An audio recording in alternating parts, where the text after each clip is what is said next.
2025 ఇంకా కంప్లీట్ అవ్వలేదు.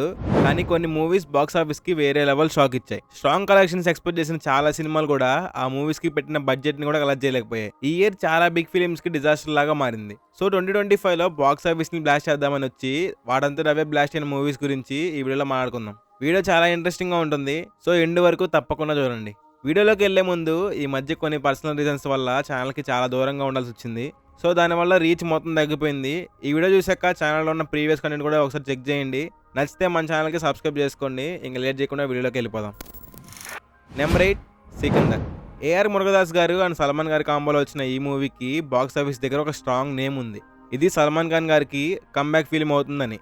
కిసీ కా బాయ్ అండ్ కిసీ కి జాన్ అండ్ టైగర్ 3 ఈ మూవీస్ తర్వాత వస్తున్న ఈ మూవీతో సల్మాన్ ఖాన్ గారు మళ్ళీ ఫామ్లోకి వస్తారని ఫ్యాన్స్ అంతా ఎక్స్పెక్ట్ చేశారు.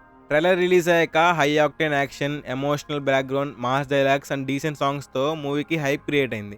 కానీ సినిమా రిలీజ్ అయ్యాక outdated story, over acting and drag screenplay వల్ల ఆడియన్స్ మూవీకి కనెక్ట్ అవ్వలేకపోయారు. మూవీ మార్నింగ్ షో నుంచే డిజాస్టర్ రెస్పాన్స్ తెచ్చుకుంది.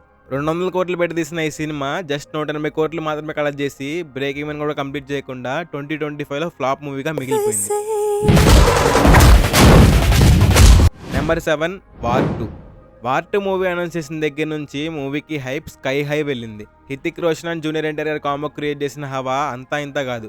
హృతిక్ రోషన్ బాలీవుడ్లో ఆల్రెడీ ఒక stylish action icon. Junior NTR గారు త్రిబులర్ తర్వాత గ్లోబల్ స్టార్డమ్ వచ్చిన హీరో. ఇంకా ఈ ఇద్దరి కాంబో అంటే అటు హృతిక్ ఫ్యాన్స్ అండ్ ఇటు ఎన్టీఆర్ ఫ్యాన్స్ ట్విట్టర్లో మామూలు ట్రెండ్ క్రియేట్ చేయలేదు. ఇద్దరు బెస్ట్ డాన్సర్స్ని ఒక మూవీలో క్యాస్ట్ చేస్తున్నారంటే ఎవరు బాగా డాన్స్ చేస్తారని డిబేట్స్ కూడా నడిచాయి అప్పట్లో. మీ హీరోనా మా హీరోనా అనే డిబేట్స్ ఊపులో ఉంటే అప్పుడే టీం నుంచి ఇద్దరికి ఒక డ్యాన్స్ నెంబర్ ఉంటుందని న్యూస్ లీక్ అయింది. ఇక చూసుకో ఫ్యాన్స్ అంతా ఎక్స్పెక్టేషన్స్తో గల్లంతయ్యారు. ట్విట్టర్ని హృతిక్ రోషన్ గారు అండ్ జూనియర్ ఎన్టీఆర్ గారి డ్యాన్స్ ఎడిట్స్తో నింపేశారు. టీజర్ రిలీజ్ అయ్యాక ఎక్స్పెక్టేషన్స్ ఇంకా వేరే లెవెల్లోకి వెళ్ళిపోయాయి. ట్రైలర్ కూడా ఆడియన్స్లో హైప్ ఇంక్రీజ్ చేసేలాగా కట్ చేశారు. ప్రమోషన్స్ కూడా హ్యూజ్ స్కేల్లో ప్లాన్ చేశారు.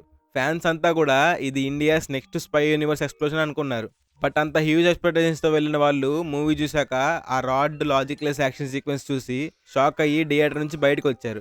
మూవీకి ఫస్ట్ షో నుంచే రెస్పాన్స్ మిక్స్డ్గా వచ్చింది. 400 కోట్ల బడ్జెట్తో వచ్చిన ఈ సినిమా 300 కోట్లు మాత్రమే కలెక్ట్ చేసి ఫ్లాప్ అయింది.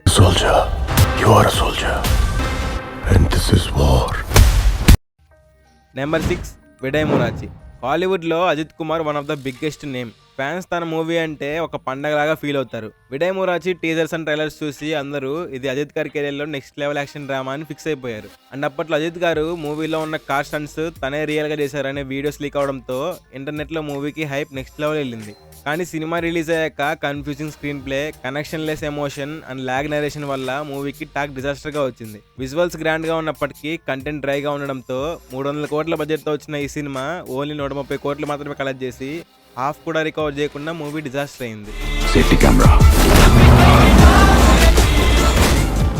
Number 5 Kingdom.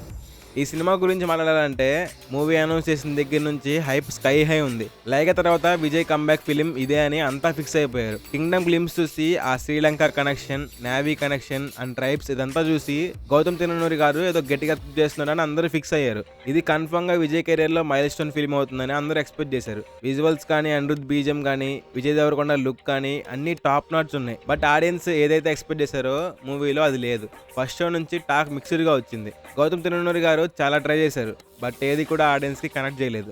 ఇది టాలీవుడ్ కేజీఎఫ్ రా అని అనిపించేలా స్క్రీన్ పే రాసుకున్నారు, కానీ అదే మిస్ఫైర్ అయింది. మూవీని సింగిల్ పార్ట్ లో తను చెప్పాలనుకున్న స్టోరీ చెప్పేస్తుంటే ఆడియన్స్ తను అనుకున్న పాయింట్ కి బాగా కనెక్ట్ అయ్యేవారు. బట్ ఇప్పుడు ఇది పార్ట్ 2 తీసిన ఫ్యాన్స్ తప్ప ఎవరు పట్టించుకోరు. ఇలా predictable story, dragged screen play వల్ల 130 కోట్లతో వచ్చిన ఈ సినిమా 82 కోట్లు మాత్రమే కలెక్ట్ చేసి ఫ్లాప్ అయింది. Number 4 son of Sardar 2. Son of Sardar మూవీని తక్కువ బడ్జెట్లో 30 కోట్లు పెట్టి తీస్తే ఆ మూవీ 160 కోట్లు కలెక్ట్ చేసి అప్పట్లో బిగ్గెస్ట్ హిట్ అయింది. ఆ మూవీకి సీక్వెల్గా వచ్చింది ఈ son of Sardar 2.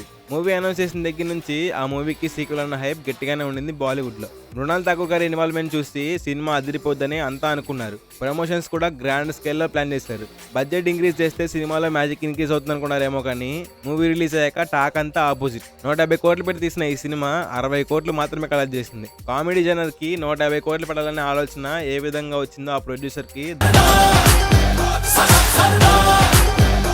Number 3 thug life. Kamal Haasan గారు అండ్ మణిరత్నం గారి కాంబో ఫ్యాన్స్ అందరికీ ఒక డ్రీమ్ కాంబో. అలాంటిది ఆ కాంబోలో మూవీ వస్తుందని అనౌన్స్మెంట్ వీడియో రిలీజ్ అయినప్పటి నుంచే హైప్ జయ్యని లేచింది. కొన్ని దశాబ్దాల తర్వాత మళ్ళీ వీళ్ళ కాంబోని చూడబోతున్నామని అందరూ చాలా ఎక్సైట్ అయ్యారు. అనౌన్స్మెంట్ చేసినప్పటి నుంచే it will be the biggest cinema in Indian cinema అని అంతా ఎక్స్పెక్ట్ చేశారు. టీజర్స్, ఏఆర్ రెహమాన్ గారి బీజిఎం, ఆ విజువల్స్ అన్నీ చూశాక ముందు ఎక్స్పెక్ట్ చేసినట్టే వేరే లెవెల్లో ఉంటుందని సినిమాని అంతా అనుకున్నారు.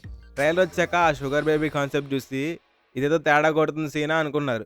బట్ మణిరత్నం గారి మీద నమ్మకం ఉంచుకొని సినిమాకి వెళ్తే ఫస్ట్ షో నుంచే మూవీకి నెగిటివ్ టాక్ వచ్చింది. 250 కోట్లు పెట్టి తీసిన ఈ సినిమా 97 కోట్లు మాత్రమే కలెక్ట్ చేసి ఫ్లాప్ అయింది. Number 2 game changer. త్రిబులర్ తర్వాత రామ్ చరణ్ గారి ఫ్యాన్స్ అంతా వరల్డ్ వైడ్గా వెయిట్ చేస్తున్న సినిమా గేమ్ చేంజర్. అండ్ అది కూడా శంకర్ గారి డైరెక్షన్లో ఈ మూవీ వస్తుందనగానే హైప్ ఎక్కడికో వెళ్ళిపోయింది. శంకర్ గారి డైరెక్షన్ అంటే వంకపడ్డానికి ఉండదు. రోబో, ఇండియన్ లాంటి గొప్ప గొప్ప సినిమాలు తీసిన డైరెక్టర్ అండ్ త్రిబులర్ తర్వాత రామ్ చరణ్ లాంటి యాక్టర్. ఈ కాంబో అనగానే సోషల్ మీడియా అంతా ఓ రేంజ్లో ఊగింది. టైటిల్ అనౌన్స్మెంట్ వీడియో చూసినప్పుడే ఇదొక పొలిటికల్ డ్రామా అండ్ శంకర్ గారు పొలిటికల్ డ్రామాని ఏ రేంజ్లో డీల్ చేస్తారో అందరికీ తెలుసు. సో ఎక్స్పెక్టేషన్స్ ఇంకా పెరిగిపోయాయి. టీజర్ రిలీజ్ అయ్యాక కూడా అంతా బాగానే ఉంది. ట్రైలర్ వచ్చినప్పుడు కొంచెం అందరూ తేడా కొట్టిద్ది అనుకున్నట్టే మూవీ తేడా కొట్టేసింది.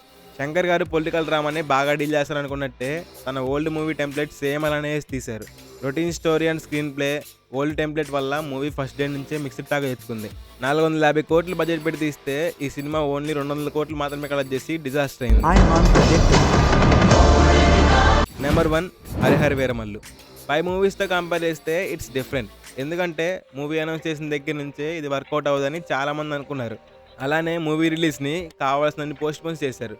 డైరెక్టర్ క్రిష్ గారు ఈ మూవీని స్టార్ట్ చేశారు, కానీ తర్వాత కొన్ని రీజన్స్ వల్ల ఆయన మూవీ నుంచి క్విట్ అయితే అప్పుడు డైరెక్టర్ జ్యోతికృష్ణ గారు మూవీ డైరెక్షన్ని లీడ్ తీసుకున్నారు. క్రిష్ గారు అంటే ఏదో కొంచెం సర్లే చూడొచ్చనే నమ్మకమైన ఆడియన్స్కి ఉంది. కానీ రూల్స్ రంజన్ డైరెక్ట్ చేసిన డైరెక్టర్ జ్యోతికృష్ణ గారు అంటే ఆ ఉన్న చిన్న హోప్ కూడా ఎటో వెళ్ళిపోయింది. ఇంకా మూవీ చూడడానికి ఏమైనా హోప్ ఉందా అంటే అది కీరవాణి గారి మ్యూజిక్ అండ్ పవన్ కళ్యాణ్ గారు. ఇంకా అదే చిన్న హోప్తో మూవీకి వెళ్తే ఆ చిన్న హోప్ను కూడా కాపాడుకోలేకపోయారు ఆడియన్స్. మూవీ చూసిన చాలా మంది ఫస్ట్ హాఫ్ డీసెంట్గా ఉన్న, సెకండ్ హాఫ్ అట్టర్ డిజాస్టర్ అన్నారు. అకార్డింగ్ టు రిపోర్ట్స్ ఈ మూవీకి ఏఎం రత్నం గారు పెట్టిన బడ్జెట్ 300 కోట్లు అయితే వరల్డ్ వైడ్గా ఈ మూవీ కలెక్ట్ చేసింది 117 కోట్లు. ఏఎం రత్నం గారు ఈ మూవీ వల్ల మోర్ దెన్ 100 crores లాస్ అయితే ఫేస్ చేశారు. సో ఇది గైస్ ఇవాల్టి వీడియో. ఎక్కడ దాకా చూసారంటే మీకు ఈ వీడియో నచ్చే ఉంటుంది. వీడియో నచ్చితే లైక్ చేయండి, మీ ఫ్రెండ్స్కి కూడా షేర్ చేయండి అండ్ ఛానల్కి సబ్స్క్రైబ్ చేసుకోవడం మాత్రం మర్చిపోకండి. Meet you in the next video. Until then take care, bye bye.